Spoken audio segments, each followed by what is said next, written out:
Good morning. My name is Asad Khan. I'm doing my MPhil in geology, and I'm just covering the part of petrology, that is the rock study, basically from Pakistan. Very interesting, but seems to be a very few geologists here.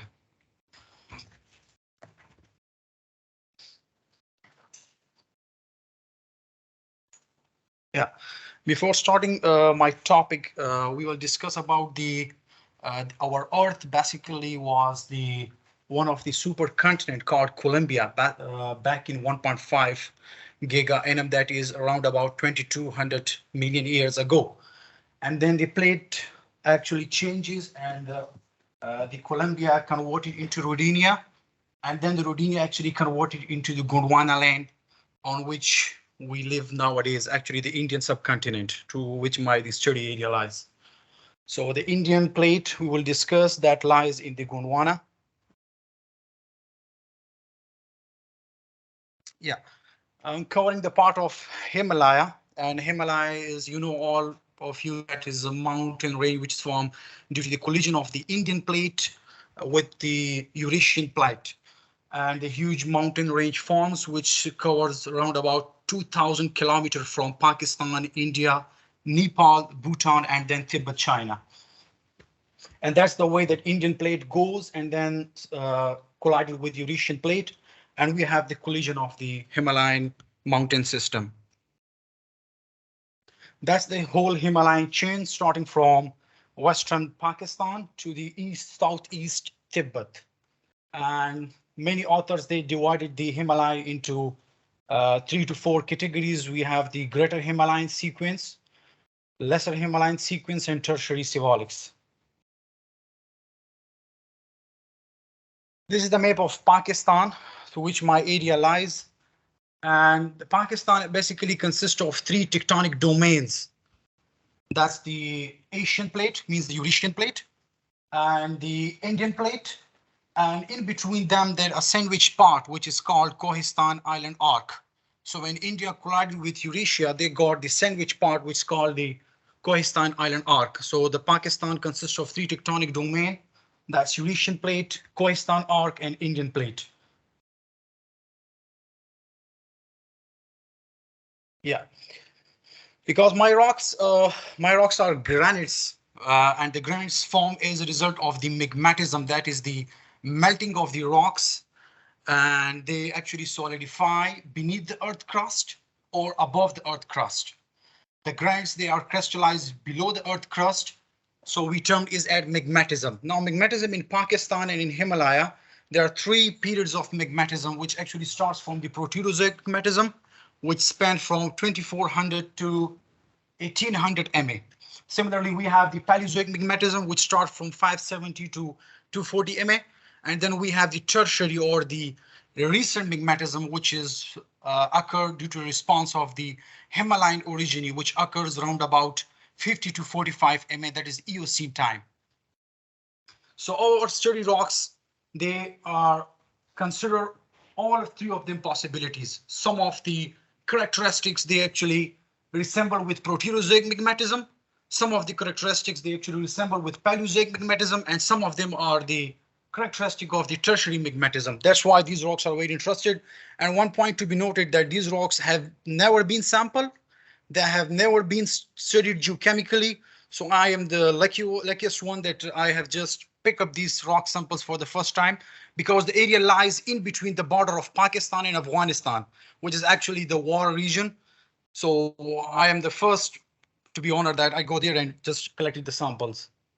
That's the star area, shows my location, which is basically the northwestern most margin of the Indian plate.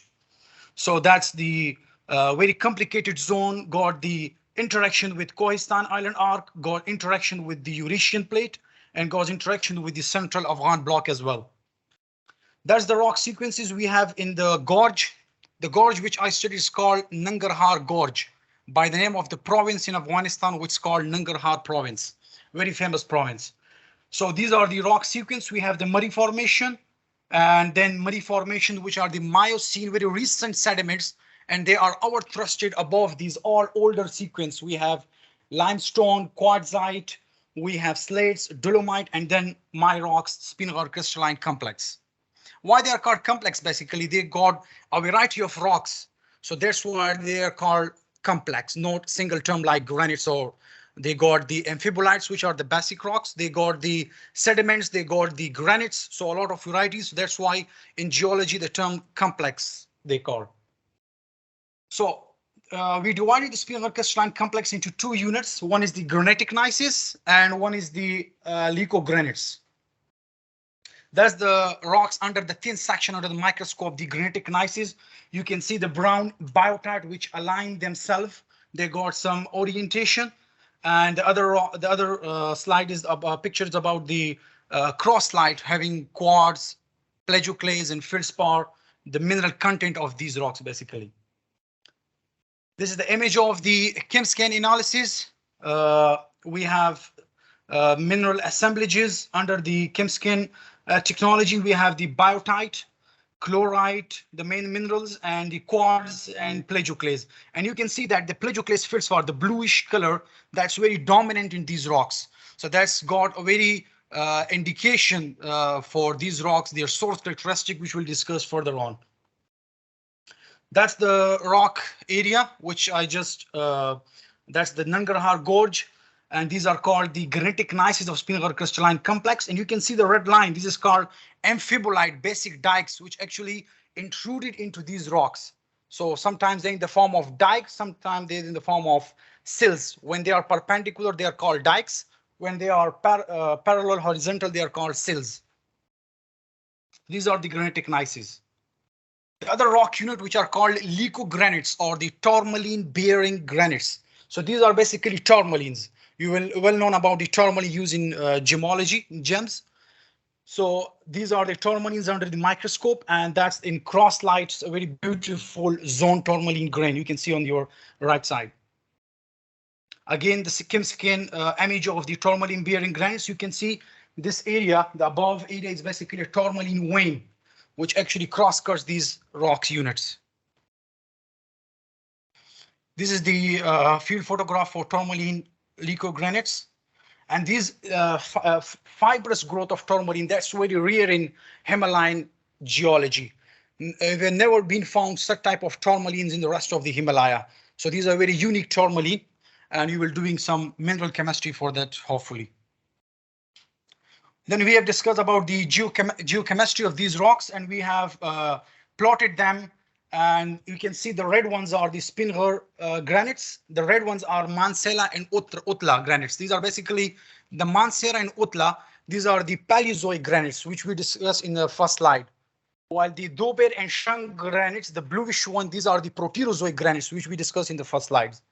So you can see our rock units, they are plotted in the per aluminous, means they are per aluminous granites, means they got very rich alumina as compared to alkalis.